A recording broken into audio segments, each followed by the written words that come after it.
cresci num lugar muito moral, muito religioso, né? A famosa moralidade cristã, tradicional família cristã. E haviam algumas coisas que já me incomodavam, um tanto de hipocrisia, de manter algumas relações que na verdade não existiam, mas você fica ali cultuando aquilo como se fosse legal e as pessoas na verdade estão se deteriorando ali dentro. Algumas dessas coisas já me incomodavam bastante, tinha de haver uma alternativa para tudo aquilo. Nesse sentido, quando eu encontrei o Nietzsche e ele estava justamente apontando para essas coisas, me era muito próximo. Daí eu fui prestar vestibular sem muitas expectativas de passar, acabei entrando na filosofia. Quando eu vi, eu estava fazendo pesquisa em Nietzsche.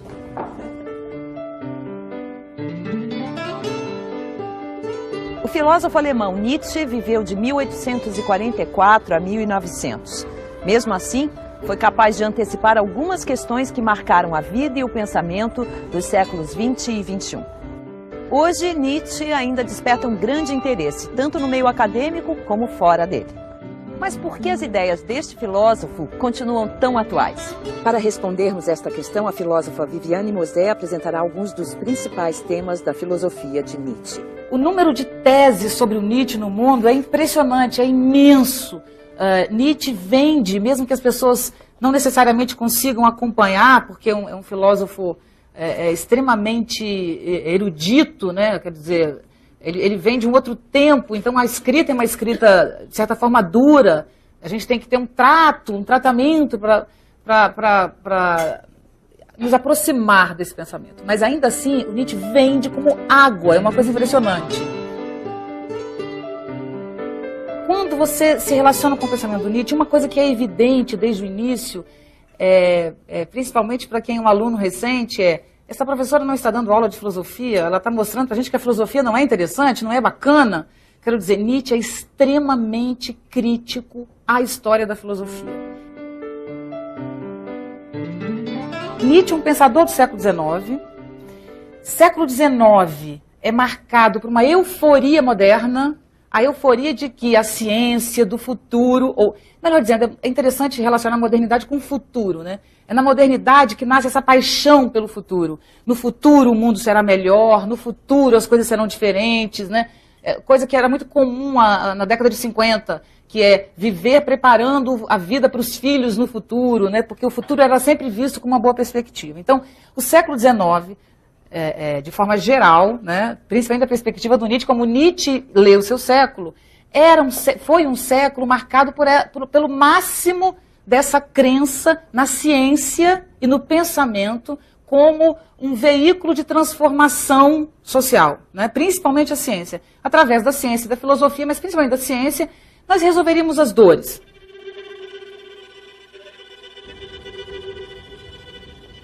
Se a ciência produz cada vez menos alegrias em si mesma e gera cada vez mais alegria, colocando sob suspeita os confortos da metafísica, da religião e da arte, então a maior fonte de prazer, a qual a humanidade deve quase toda a sua qualidade humana, fica empobrecida. Uma cultura elevada, portanto, deve dar ao homem um cérebro duplo, duas câmaras cerebrais, por assim dizer. Uma para experimentar a ciência e outra para experimentar a não ciência. Nietzsche, então, está vivendo esse tempo em que as pessoas têm essa euforia. Ao mesmo tempo, ele estuda o grego arcaico. Ele estuda a Ilíada e a Odisseia, ele estuda Homero, ele estuda os gregos pré-socráticos. Os gregos pré-socráticos são chamados de pré-socráticos não à toa, né? Quer dizer, eles são anteriores ao nascimento do nosso modo de pensar. A nossa forma de pensar e o nosso modelo de pensamento, que nós temos um modelo de pensamento, esse modelo vai nascer com Sócrates e Platão. Antes não tinha isso. Então, o que caracterizava o pensamento pré-socrático era a arte, por exemplo, como mediação entre as coisas. A ideia de verdade não era uma ideia clara, não era uma ideia que ainda tivesse sido inventada, né? Então, o que marcava o pensamento pré-socrático é um pensamento fundado ainda, apesar da discussão ser afirmando ou negando, o devir era um pensamento fundado no devir. O que é o devir? A vida como um processo de transformação constante, de mudança constante. Tudo muda o tempo inteiro, nada é fixo. Isso uns olham e dizem que horror, tudo muda. e outros dizem que lindo, tudo muda. Então isso varia entre os pré-socráticos, mas todos estão em torno da ideia de que tudo muda e a vida é esse fluxo contínuo, essa transformação o tempo inteiro. Nietzsche era atraído pela ideia da transformação, ponto importante na filosofia de alguns dos pensadores pré-socráticos. Para Heráclito, por exemplo, nenhuma transformação acontecia por acidente, e sim movida por uma espécie de força divina que está presente em todas as coisas materiais e mantém tudo num fluxo perpétuo de constante transformação. Para Nietzsche, os pré-socráticos eram os verdadeiros filósofos que conjugavam de igual maneira a arte, o pensamento e o saber. O Nietzsche é filho de pastores, quer dizer, de pastor, né? De um pastor protestante. A tradição de pastores, de avô. Então, o Nietzsche está inserido numa cultura cristã extremamente forte, né? Essa guerra, né, que é a modernidade, o cristianismo e o pensamento arcaico, fez a cabeça desse ser humano acontecer alguma coisa ali, e aí ele chega a dizer, eu não sou um homem, sou uma dinamite. Isso foi criando uma coisa que explode um pensamento extremamente rico para a época e que marcou o fim do século XIX e marcou o século XX. Eu costumo dizer, talvez por ser apaixonada pelo Nietzsche, completamente, puxando a brasa para a minha sardinha, mas eu acredito piamente que o século XX passa por Nietzsche necessariamente, ou gostando ou negando. Mas é muito difícil o século XX desconsiderar esse cidadão.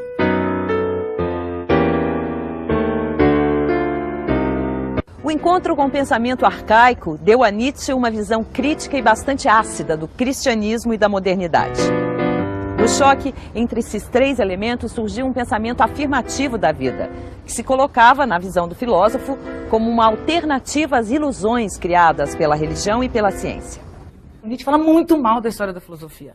Para ele não tem nada que salve na história da filosofia. Por quê? Vocês vão entender que até tem, mas é a técnica de guerra dele, né? O Nietzsche monta uma máquina de guerra contra o pensamento. Para o Nietzsche, o pensamento, a história do conhecimento humano é a história da negação da vida, é a história de uma ilusão, é a história da construção de um modelo de homem que não existe e que jamais existirá. Para o Nietzsche, o homem construiu uma imagem de si muito superior ao que o homem consegue ser e corre atrás dessa imagem. Então Nietzsche tira esse antropocentrismo, que é o homem se sentindo o máximo, e diz, desce desse lugar. Ele olha hoje, século XIX, o tempo, e vê como as coisas funcionam. E quando ele olha o homem arcaico, ele fala, peraí, o que nós somos não precisa ser. Quando ele se relaciona com a Grécia arcaica, ele entende com a Grécia arcaica que a vida está presente ainda no pensamento. Que é um pensamento cheio de cheiros, de sabores, que é um pensamento marcado pelo corpo, é um pensamento marcado pela arte.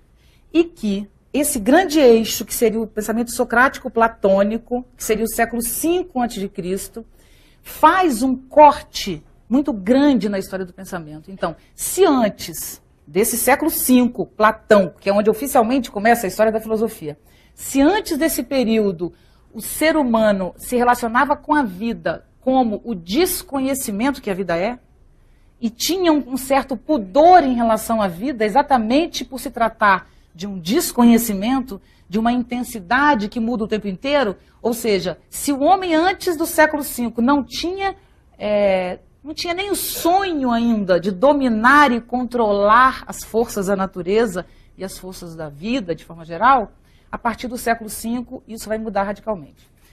Para o Nietzsche exagera muito em torno do Platão. O Platão é até menos perigoso do que o Nietzsche pensa. Quer dizer, o Nietzsche fala muito mal do Platão.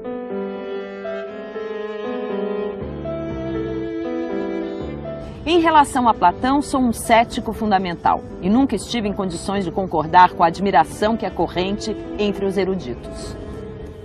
Em meio à grande fatalidade do cristianismo, Platão é esta fascinação dúbia chamada ideal, que tornou possível para as naturezas nobres da antiguidade compreender mal a si mesmas e pôr os pés sobre a ponte que conduziu até a cruz. Os valores que o Nietzsche acredita que a história do conhecimento nos deu, tá? Essa história que está nos livros, não só filosofia, na ciência, qualquer literatura inclusive, está envolvida, a arte está envolvida, tudo para Nietzsche é a história do pensamento. A arte, a filosofia, a ciência. A nossa história seguiu um leito de rio, que eu estou inventando essa imagem agora, tá? Que foi cavado por uma interpretação do homem e do mundo, que é a interpretação socrático-platônica. Ou seja, nós todos somos vítimas, segundo Nietzsche, aí ele exagera nisso, nossa civilização é vítima de uma interpretação do mundo. E essa interpretação é a interpretação socrático-platônica, que acredita, entre outras coisas, que o pensamento é superior, que a ideia, o pensamento é superior ao corpo. Que acredita que o mundo não é apenas o que a gente vive, mas existe um outro mundo, e esse mundo é determinado pela ideia, pelo pensamento, mais do que pelo corpo. Na República, Platão descreve um diálogo entre Sócrates e Glauco, onde o filósofo sugeria que seu amigo imaginasse uma sociedade que tivesse vivido permanentemente dentro de uma caverna, vendo apenas as projeções nas paredes da caverna do que se passa do lado de fora.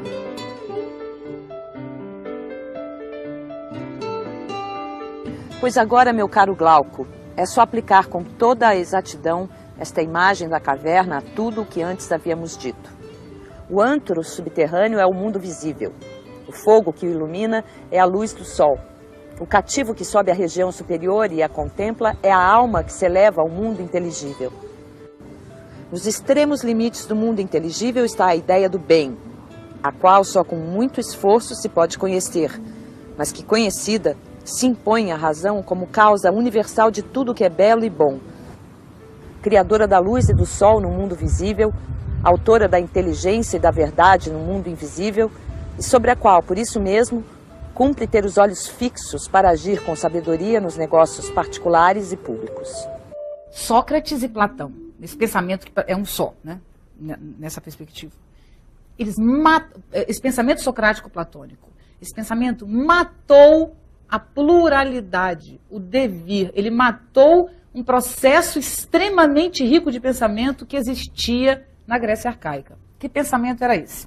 A mitologia grega é uma forma de interpretar o mundo, é uma forma de pensamento. Não é um delírio de gente antiga, pré-filosófica, coitadinhos, a mitologia grega. Óbvio que não. A mitologia grega é uma interpretação do mundo seríssima, importantíssima e belíssima, que parte da arte como mediação e não da verdade. Então, como eu sei que eu nunca vou saber o que o tempo é, tenho clareza que a vida é muito superior a mim, mesmo sem ter noção científica do infinito e das galáxias, que parece que são infinitas, mesmo sem clareza disso, eles tinham clareza de que a relação do homem com o mundo era uma relação de submissão. A vida, como esse jogo de forças intensíssimo e infinito, é muito superior ao homem. Então, o que o homem precisava fazer era criar uma interpretação sobre o mundo, mas ele jamais tinha a intenção de conhecer o mundo. Isso era quase uma heresia. Heresia é uma coisa meio cristã, né? Mas era quase uma afronta. Né? Então, o que os homens puderam fazer? Construir perspectivas de interpretação do mundo utilizando os mitos. Tem alguns estudiosos desse tema, Bruno Snell, por exemplo, ele diz o seguinte, que é muito possível imaginar que o grego não acreditava exatamente no mito e nem deixava de acreditar. Aquilo era a única coisa que ele tinha para se relacionar com o mundo. Então, o mito era uma realidade. Então, como eu sei que eu nunca vou saber o que o mundo é, porque eu sou apenas um ser humano, eu crio coisas que me façam entender o mundo. Segundo os mitos de criação gregos, no início dos tempos só existia o caos, um vazio sem forma do tamanho de todo o universo, do qual se originou Gaia, a Terra, Tártaro, o submundo, e Eros, o amor, o mais belo de todos os deuses. Do caos também saíram o Érebo, a escuridão do submundo, e Nix, a noite. Da união entre ambos nasceu o dia. Gaia deu à luz a Urano, o céu estrelado, e com ele teve diversos filhos, entre os quais Oceano, o mar, Cronos, o tempo, o mais jovem e mais terrível de seus filhos. Cronos, sob ordens de Gaia, castra Urano e se casa com sua filha Reia, com quem tem filhos, que mais tarde se revoltam contra ele e assumem o poder. Estes novos deuses dividem entre eles a autoridade. Zeus, por exemplo, fica com os céus, Poseidon com os mares e Hades com o submundo. Daí, quando passa para a filosofia no pré-socrático, o que os homens pensam? Eles já não querem mais o mito, eles querem olhar para o mundo e tirar da relação imediata com o mundo alguma interpretação. Então é um outro momento que é extremamente interessante com a filosofia pré-socrática. Aí começa, o que é o mínimo? Qual do Quinor, né? O que é o mínimo? É água, diz o Tales, né? E aí cada um vai dizer, o mínimo é água, não, o mínimo são os 4 elementos e tal. E a maioria deles diz que o mínimo do mínimo é o devir, que é o tempo. O que é o devir? A vida, no mínimo, é um vir a ser constante, é um processo de transformação constante, e a gente faz parte desse jogo que desconhecemos. Por quê? Porque ele não teria princípio nem fim. O tempo nunca começou e nem nunca vai acabar. O tempo é um fluxo que alimenta ele mesmo. Nós nascemos e morremos, mas o tempo não tem começo nem fim. Por que eles pensam isso? Porque a mitologia grega não tem um deus originário. A vida na mitologia grega sempre existiu. Ninguém criou o mundo na Grécia arcaica, não tem um criador. Então, como na religião grega, que é mitológica, não existe um princípio originário para o mundo, também não existe verdade. O Nietzsche, ao invés de pensar, como todo mundo em sua época, que é quem tem a verdade? O Spinoza, o espinosismo, o cartesianismo, ou quem tem a verdade? Ele olha e fala assim, ele olha de longe, que é uma coisa artística do Nietzsche, interessantíssima, porque ele é um pensador poeta, um pensador cheio de metáforas e de imagens. O Nietzsche, ele dá aquela afastada, o Nietzsche, ao invés de pegar a história da filosofia no interior dela, que a história da filosofia, a história do conhecimento é um revezamento, né? Então eu corro, cheguei aqui. Ou eu vou pegar o bastão do último filósofo, ou eu vou dizer, esse filósofo chegou aqui, mas não fez nada. Eu vou pegar o outro, mas eu tenho que pegar alguém. Eu não posso simplesmente pensar. Eu tenho que me referenciar necessariamente no pensador contemporâneo. Isso é impressionante, porque você vai levar adiante esses valores morais que foram criados lá atrás. O Nietzsche é o primeiro a ter essa mudança de lugar e de perspectiva. Ele dá um passo atrás e, ao invés de perguntar isso é falso ou verdadeiro, isso é verdade ou erro, ele pergunta divinamente, para que e por que a verdade? Isso é a grande questão.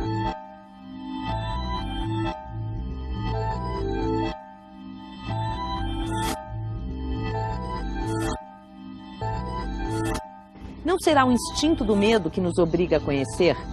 Porque o que é familiar é conhecido. Erro dos erros. O que é conhecido é habitual. E o habitual é o mais difícil de conhecer. Isto é, de ver como problema. Isto é, de ver como estranho, afastado, fora de nós.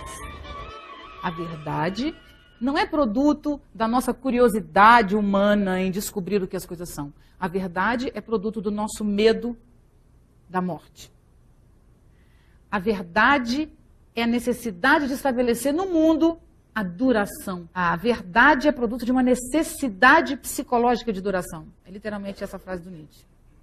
Então, porque não somos capazes de lidar com a vida como ela é, o que acontece quando abrimos mão do terno e da gravata e as nossas pulsões e paixões começam a ter o mínimo de chance de aparecer, né? Nós, por não nos sentirmos fortes o suficiente para afirmar a vida como ela é, que é exatamente nascimento, morte, transformação, etc., construímos então a ideia de verdade. A ideia de verdade, construímos a verdade. A história do conhecimento humano é a história da criação e da cristalização da ideia de verdade.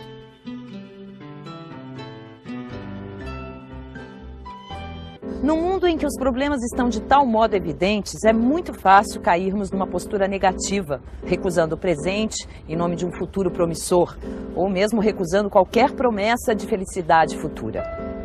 O niilismo reflete essa negação da realidade, e era exatamente contra essa postura que Nietzsche se colocava. O que o Nietzsche pensa da história da humanidade é o quê? O homem construiu uma história para si mesmo, valores morais, né, para compor esse mundo social, que se chama niilismo. O que é niilismo? O niilismo, a princípio você pensa, o que é niilismo? É quando todos os valores superiores perdem a razão, perdem a importância. Isso acontece no século XVII, né? No século XVI para XVII, começa o processo de desintegração. Por quê? Os valores superiores eram os valores da Idade Média. O paraíso, depois da morte, né? A verdade divina. Então, aquilo que Platão construiu no século V a.C. como um pensamento, o cristianismo levou como religião. Então, esta vida é um erro, né? Porque ela faz parte dos erros dos sentidos. O pensamento que seria a alma pura, a essência pura, estaria depois da morte. Então, a existência de dois mundos, em que esse é um erro e o outro é a verdade, se aproxima de uma visão judaico-cristã de que essa vida é um erro e que a outra vida seria o paraíso. Então, juntando a hidra monstruosa, né, que é, você junta um grande movimento intelectual que acontece na Grécia, fortíssimo, né, que nasce a filosofia, e depois, pouco depois, o mundo se cristianiza. Então, Nietzsche pensa, o cristianismo é um platonismo para o povo. O povo não teria acesso ao pensamento de Platão, mas se você traduz esse mesmo pensamento através da religião, você atinge as pessoas. Enfim, o mundo construiu isso. Então ele fala, primeiro é o niilismo negativo. Eu nego esta vida em nome da outra, platônica ou cristã. Só que na modernidade, com o nascimento da ciência, eu não quero mais esperar morrer, não é isso? Então a morte de Deus é o que marca a modernidade. O que é a morte de Deus? A morte de Deus é muito diferente do que as pessoas em geral pensam. A morte de Deus é o seguinte, quando a ciência nasce, a religião perde o valor. Então quem mata Deus é a ciência. É o homem cientista, é a ciência. Antes eu rezava para passar minha dor de cabeça. Agora eu vou ao médico. Quando eu vou ao médico, eu estou desautorizando a minha reza. Eu estou dizendo que ela não funciona. E eu posso até não pensar que Deus não existe, não preciso pensar isso. Mas eu estou colocando em segundo plano Deus. Primeiro é o médico, o cientista, e etc. e tal. Então esse é o segundo tipo de niilismo que o Deleuze chama, interpretando Nietzsche, de niilismo reativo. Eu reajo a Deus. E no trono que eu construí para Deus, que era o salvador de tudo, eu coloco o cientista. Então o que é o niilismo da modernidade? É o niilismo que não quer morrer, não. Mas ele cria uma outra metáfora, uma outra ilusão e um outro mundo, que é o futuro. No futuro tudo vai dar certo. Então, se antes eu não vivi o presente, porque eu morreria e encontraria o paraíso, hoje eu não vivo o presente, porque no futuro. E o futuro não é 20 anos, é amanhã. Mas qualquer futuro me tira do instante do devir. Então, a ideia de futuro tira o homem do tempo e do devir e do conflito que a vida é, tanto quanto a ideia do depois da morte. Esses dois niilismos marcantes, platônico, cristão e moderno, isso fundamentaria a nossa moral, que essa relação que a gente vive hoje, que seria o quê? Negação do corpo, negação das sensações que levam ao erro e ao pecado, negação do agora, do aqui, negação da contradição e do conflito, né? Negação de tudo que se transforma e construção de uma imagem idealizada de si mesmo e do outro. Para Nietzsche, todo idealismo era uma espécie de niilismo, na medida em que o idealista, quando adota valores tão elevados, refugia-se num mundo que nega a realidade que o cerca. Em vez de fazer uma filosofia a partir do mundo, como Nietzsche pretendia, o idealista tenta mudar o mundo através de sua filosofia já pré-concebida. Em Miscelânea de Opiniões e Sentenças, ele escreveu: o idealista é incorrigível. Se é expulso do seu céu, faz um ideal do seu inferno. Você idealiza o filho, você idealiza a sua própria vida, que nunca atinge, porque o ideal, ele não tem mosquito, celulite. O ideal é assim, é a felicidade. A felicidade é um valor ideal. Eu quero ser feliz. Imagina, deito, né? Imagina a felicidade. A felicidade é eu num barco, num cruzeiro com o amor da minha vida. Aí você chega lá, balança, enjoa e chove. Aí você diz assim, só podia acontecer comigo, choveu, é engraçadíssimo. Chove. Aí, e mais, o marido ronca. Essas coisas, o ronco do marido, o balanço do mar, não estão incluídos no ideal.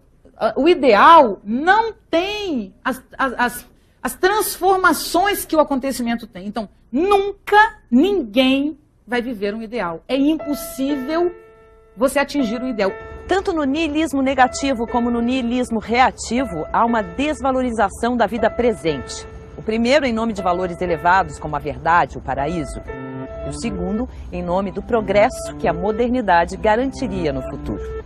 A resposta de Nietzsche ao niilismo é a busca da superação do homem no presente, dia após dia. Quando ele chama de super-homem, gente, ele não está falando de super-homem do desenho. Ele está falando de um homem que parte da afirmação da morte. Um homem que inventa a si mesmo, ao invés de aceitar um modelo pré-estabelecido. Um homem que tem coragem de lidar a cada segundo de sua vida com o conflito que é a escolha de cada situação. E que não atribui isso nem a Deus, nem à moral estabelecida, nem ao professor, nem ao pai, nem ao avô, nem à geração passada. É entender que, independente da sua história, existe um instante supremo, esse. E nesse instante é o seu gesto que determina. Você não tem consciência desse gesto e clareza, não é essa racionalidade, mas é o instante e a capacidade de ler a si mesmo, rever a si mesmo, construir a si mesmo, que construiria esse homem forte, né? Então, na verdade, o super-homem do Nietzsche, que ele nunca construiu, quer dizer, ele não diz quem é o super-homem, né? Ele apenas abre para a ideia de um homem que se supera. Então, o super-homem ele tá na superação e não na verdade. Ele abre a invenção de si.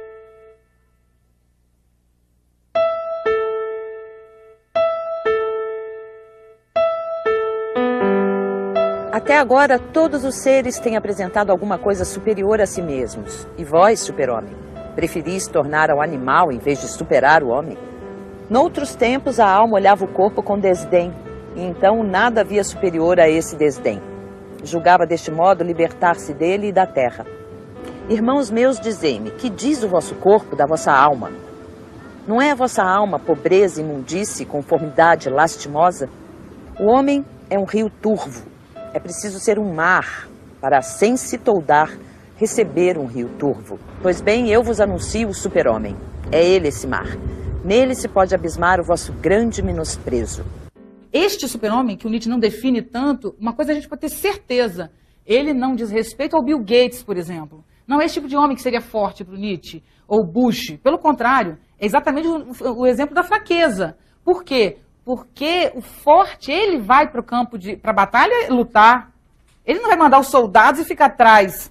Isso é exatamente o contrário da força, né? Então, a nossa sociedade, o poder que se estabeleceu no mundo é o poder da fraqueza, é o poder da covardia, não é o poder da força. O poder da força é o poder de enfrentamento com as contradições e com a vida e com a morte. Esse é o homem forte, né? O homem intenso, que na verdade é um homem frágil. Né? Essencialmente, por isso sensível e por isso ético. Ele fala do tempo, que eu falei lá atrás. Né? O tempo é uma coisa que sempre me teve muito presente. Esse poema é de inspiração completamente nietzschiana. Lógico que quando eu escrevi não pensei nisso, mas a pessoa é completamente viciada no Nietzsche, então o que ela fala vai saindo. Quem tem olhos para ver o tempo, soprando sulcos na pele, sulcos. Quem tem olhos para ver o tempo, soprando sulcos na pele. O tempo andou riscando meu rosto com uma navalha fina, sem raiva nem rancor. O tempo riscou meu rosto com calma. Eu parei de lutar contra o tempo. Ando exercendo instante. Eu acho que ganhei presença. Eu acho que a vida anda passando a mão em mim. Eu acho que a vida anda passando a mão em mim. Eu acho que a vida anda passando. Eu acho que a vida anda passando. Eu acho que a vida anda. Em mim a vida anda. Eu acho que há vida em mim. A vida em mim anda passando. Eu acho que a vida anda passando a mão em mim. E por falar em sexo, quem anda me comendo é o tempo. Se bem que faz tempo, mas eu escondia porque ele me pegava à força e por trás. Um dia resolvi encará-lo de frente e disse: tempo, se você tem que me comer, que seja com meu consentimento. E me olhando nos olhos. Eu acho que eu ganhei o tempo. De lá pra cá, ele tem sido bom comigo. Dizem que ando até remoçando. O fio do módulo é justamente tentar pensar a nós mesmos e ao mundo de uma maneira diferente e que se insira e aceite e afirme essa vida tal como ela existe com dor e prazer, né? A gente antigamente dizia o seguinte, que só era possível pensar o passado. Porque o presente ainda está muito presente, né? Então você pensa o passado. Como assim? Você só pode pensar o morto, o fixo, né? Então a gente pensava sempre o passado por medo desse erro, desse risco que é pensar o presente. Então, uma das coisas novas do nosso tempo é pensar o presente, isso é contemporâneo. Pensar o agora, se arriscar nesse pensamento, explicitar esse pensamento. Né? Então, isso é uma característica do nosso tempo e que a gente está exercendo aqui. Eu vi numa entrevista sua que você falou que o conceito de liberdade te incomoda muito. E isso, quando eu li, falando com você, me tirou o chão, porque para mim o Nietzsche justamente tentar resgatar a nossa liberdade. Então, eu gostaria que você falasse um pouco mais. A ideia de liberdade depende muito da interpretação. Em geral, a liberdade é o prazer na autonomia do sujeito. Mas nós não somos autônomos. Não existe autonomia. Assim como não existe Nessas modificações da educação, uma que eu proponho quando eu faço consultoria e tal, é que a aula de matemática comece com filosofia, que é quando ensina é dizer, isso é uma brincadeira, uma invenção. O não existe, porque isso aqui não está isolado do ar, da tensão de forças, da força desse prédio. Isto só existe em relação às galáxias inteiras que atuam sobre isso aqui, com a força da gravidade, com as forças e tal. Então, não existe só existe a complexidade, digamos assim. Então, a liberdade é a crença, para alguns autores, foi num determinado tempo, a crença de que existiria um prazer muito grande em que eu pudesse ter um gesto que desconsiderasse isso tudo e que fosse apenas uma decisão da minha vontade. Na verdade, toda vez que eu tenho esse gesto completamente autônomo, desconsiderando, dizendo eu faço porque eu quero, eu estou provocando alguma coisa muito... eu estou me desconectando. Então, o exercício da liberdade, nessa perspectiva, é um exercício de desconexão, de desalimentação. A ideia do Nietzsche é contrária a essa. A ideia do Nietzsche é que onde encontrei vida, encontrei vontade de potência. Né? Ele fala isso no Zaratustra. Onde encontrei vontade de potência, onde encontrei vida, encontrei obediência. O homem é um ser que obedece. A primeira coisa que uma pessoa aprende na vida é obedecer. Não a mãe, não ao pai, mas a vida. A vida é imensa, grandiosa. Eu só sobrevivo se eu respeitar essas leis. Por exemplo, a lei da gravidade. Se eu não respeitar a lei da gravidade, eu morro, porque eu tenho 1 ano de idade e resolvi pular de um abismo. É nesse sentido que não há liberdade. Aí eu digo, eu tenho liberdade, eu cocei a minha cabeça. Não, eu só cocei a minha cabeça porque esse prédio não caiu, porque eu não tive uma cãibra enorme, porque eu tenho braço, que eu poderia não ter, certo? Então, porque tudo permitiu é que eu consegui. Que eu poderia tentar levantar o braço e essa coisa caía, não ia conseguir. Então, o que é, na verdade, a autonomia do gesto? Para o Nietzsche, é quando você consegue, olha só, gente, que ideia interessantíssima, assim, autoajuda filosófica, como diz o Roberto Machado, autoajuda prática, que é, existe uma lógica da natureza, está chovendo, né? Tem uma lógica do tempo, digamos assim, da natureza. Aí eu estou aqui, eu quero muito construir uma casa.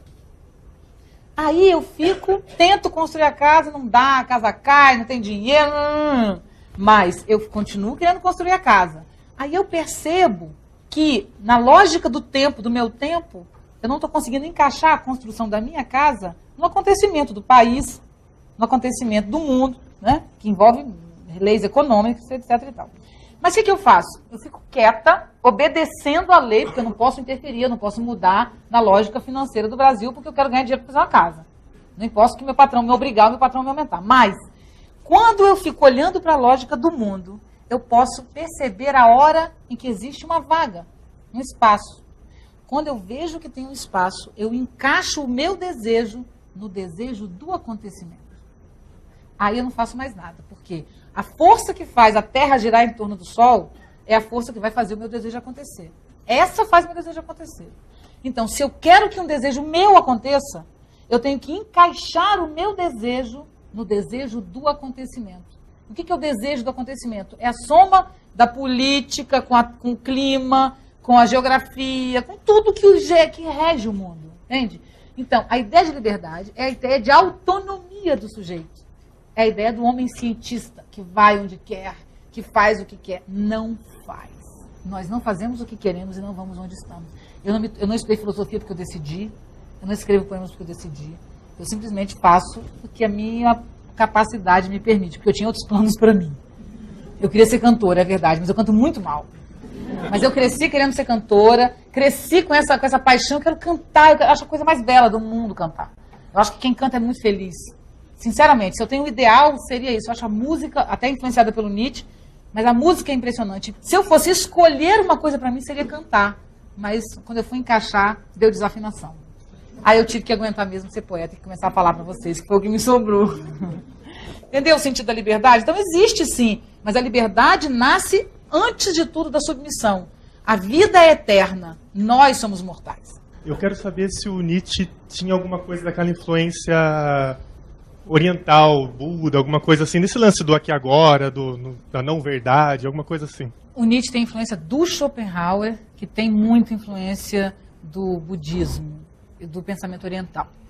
Então, é impressionante, porque eu tenho muita consideração pelo pensamento oriental, especialmente Confúcio, os chineses, eu acho impressionante, né?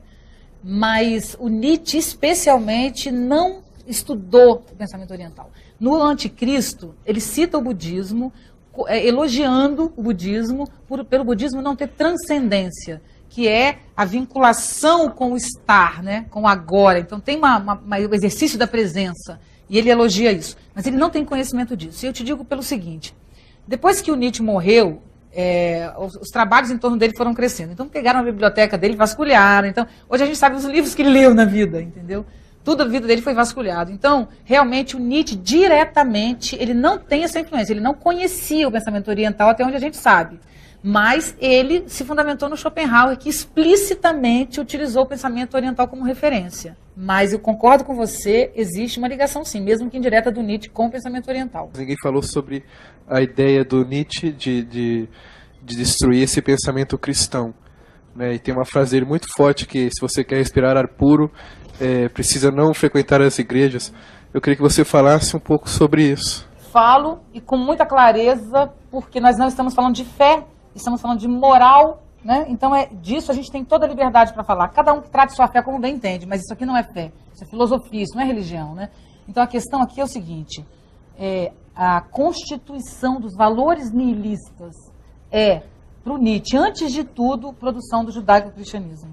A ideia de culpa é uma ideia fundamentalmente judaica, que obviamente passou para o cristianismo. O judaico-cristianismo junto, essa combinação, né, produziu uma coisa impressionante, que é dos fracos e oprimidos é o reino dos céus, dos aleijados, dos pobres de espírito é o reino dos céus. Se é mais fácil um camelo passar no buraco de uma agulha do que um rico entrar no reino dos céus, nós devemos ser pobres, fracos, tristes e aleijados. Essa moral não se parece em nada com o que o Nietzsche está falando de superação de si. Se eu sei fazer uma palestra, eu não posso dizer para vocês. Eu tenho que dizer, não, gente, ai, que isso. Eu não, gente, imagina, não gosto de falar em público. Isso foi hoje, eu morro de vergonha. Isso é lindo, né? Agora, se eu disser, não, eu faço isso, eu adoro fazer isso, faço da melhor forma que eu posso, e sinto que eu faço bem, eu sinto que vocês reagem. Isso é prepotente, é arrogante, é feio, né? Então, se o valor alvo que nos move é a fraqueza, porque eu posso até ser forte, mas Deus não vai gostar de mim, isso é extremamente nefasto, né?